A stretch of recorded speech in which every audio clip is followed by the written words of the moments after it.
ఈ పేర్లకు సంబంధించినటువంటి పిచ్చే కొంపముంచుతున్నటువంటి పరిస్థితి. జగన్ని కొంపముంచిన దాంట్లో పుస్తకాల మీదన ఆయన ఫోటోలే, తర్వాత పాస్బుక్ల మీదన ఆయన ఫోటోలే, సర్టిఫికెట్ల మీద ఆయన ఫోటోలే, ఇట్లాంటి సిచ్యుయేషన్తోనే జనానికి విరక్తి కలిగించినటువంటి సందర్భం. ఈ దఫా వచ్చేటప్పటికి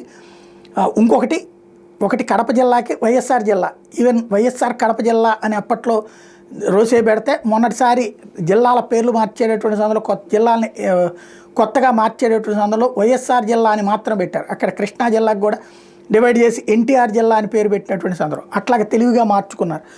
ఇప్పుడు తాజాగా ఈనాడు ఏం రాస్తుందంటే, కృష్ణా జిల్లాలో తాడిగడప మున్సిపాలిటీకి పెట్టిన వైఎస్ఆర్ పేరుని మార్చండి, ఎందుకు మార్చట్లేదు, 9 నెలలు సరిపోలేదా అని ప్రశ్నిస్తోంది.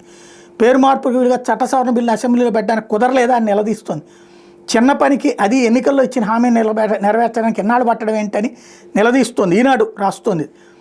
వైకాపా పాలనలో అప్పటి సీఎం జగన్ మెప్పు పొందేందుకు మెహర్బానీ కోసం కీలక ప్రజాప్రతినిధి తాడిగడప మున్సిపాలిటీకి వైఎస్ఆర్ పేరు పెట్టించారు. తాడిగడప, యనమలకుదురు, పోరంకి, కానూరు గ్రామ పంచాయతీలను కలుపుతూ ఈ మున్సిపాలిటీని ఏర్పాటు చేశారు. దీనికోసం తొలుత ఆర్డినెన్స్ తీసుకొచ్చి తర్వాత అసెంబ్లీలో బిల్లు పెట్టి ఆమోదింపు చేసుకున్నారు. తాడిగడప ప్రాంతంలో ప్రత్యక్షంగా ఎలాంటి సంబంధం లేని వైఎస్ రాజశేఖర రెడ్డి పేరుని మున్సిపాలిటీకి పెట్టడం మీద అప్పట్లోనే ప్రజల్లో నిరసనలు వ్యక్తమైనాయి. అధికార మండతో వాటిని అణచేశారు. ప్రజల ఆకాంక్షలను గుర్తించి నాటి ప్రతిపక్ష తెలుగుదేశం పార్టీ అధికారం చేపట్టానే మున్సిపాలిటీ పేరు మారుస్తామంటే ఎన్నికల్లో పలు సందర్భాలు హామీ ఇచ్చారు కదా, ఇప్పటిదాకా ఎందుకు నెరవేర్చట్లేదు అని విమర్శిస్తున్నారు ప్రజలంటోంది. అంటే ఇప్పుడు అర్జెంటుగా తీసేయండి అని చెప్తోంది. తీసేస్తాలో తప్పేం లేదు.